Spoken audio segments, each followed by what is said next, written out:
बंगाल में bulldozer action अब चालू हो चुका है। ताबड़तोड़ जो पीला पंजा है अब वो बंगाल में भी गरज रहा है। लेकिन इस बार जब ये बुलडोजर कार्रवाई हुई तो कार्रवाई किसी आम आदमी के घर पर नहीं, इस बार बुलडोजर पहुंचा है उस दफ्तर तक जहां पर कभी टीएमसी की बैठकों की रणनीतियां बनती थी, जहां से चुनावी प्लान तैयार होते थे और जिसे अभिषेक बनर्जी के राजनीतिक गढ़ की पहचान माना जाता था। जी हां, ममता बनर्जी के भतीजे और टीएमसी के नंबर 2 पर माने जाने वाले नेता अभिषेक बनर्जी के पार्टी ऑफिस पर बुलडोजर चला है।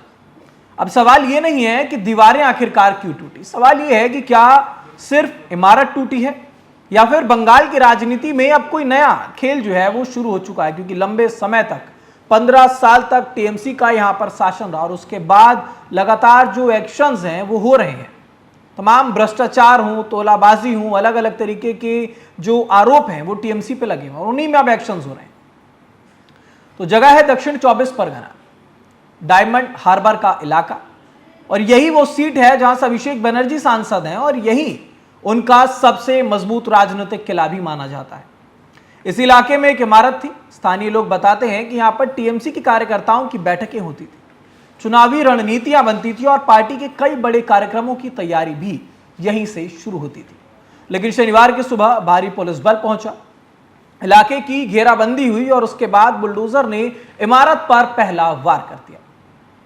कुछ ही घंटों में जो पूरा ढांचा था वो मलबे में तब्दील हुआ और अब ऐसे में प्रशासन का कहना है, क्योंकि जो वहां पर अधिकारी पहुंचे तो उनका कहना है कि निर्माण पूरी तरह से अवैध था।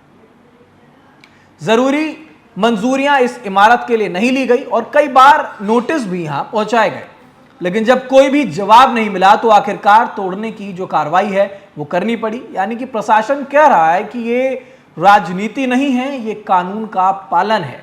लेकिन बंगाल की राजनीति आप सभी समझते हैं वो सीधी कहां चलती है। अब कार्रवाई हुई है तो उस पर बीजेपी पर हावी होना है, टीएमसी कटाक्ष करेगी। तो टीएमसी का जो पक्ष है वो है कि वो सीधे कह रहे हैं कि ये राजनीतिक बदले से कार्रवाई की गई।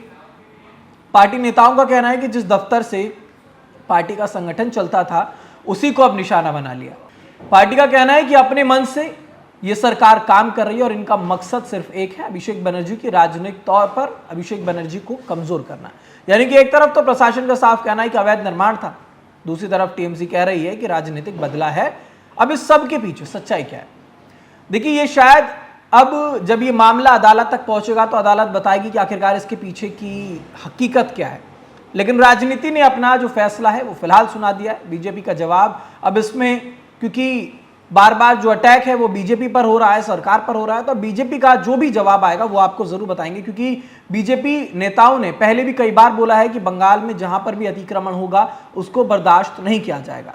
और किसी भी गरीब के जमीन पर अवैध निर्माण होगा, सरकार की जमीन पर अवैध निर्माण होगा तो उसको बिल्कुल हटाया जाएगा। क्योंकि बार बार शुभेंदु अधिकारी ने कहा कि सोनार बांग्ला हम बनाएंगे, ये हमारा प्रोजेक्ट है।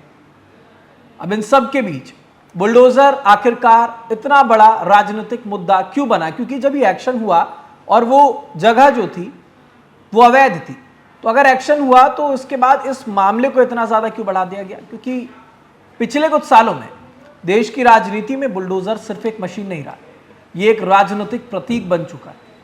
कहीं पर अपराध के खिलाफ कार्रवाई का प्रतीक तो कहीं पर सत्ता के दुरुपयोग का आरोप।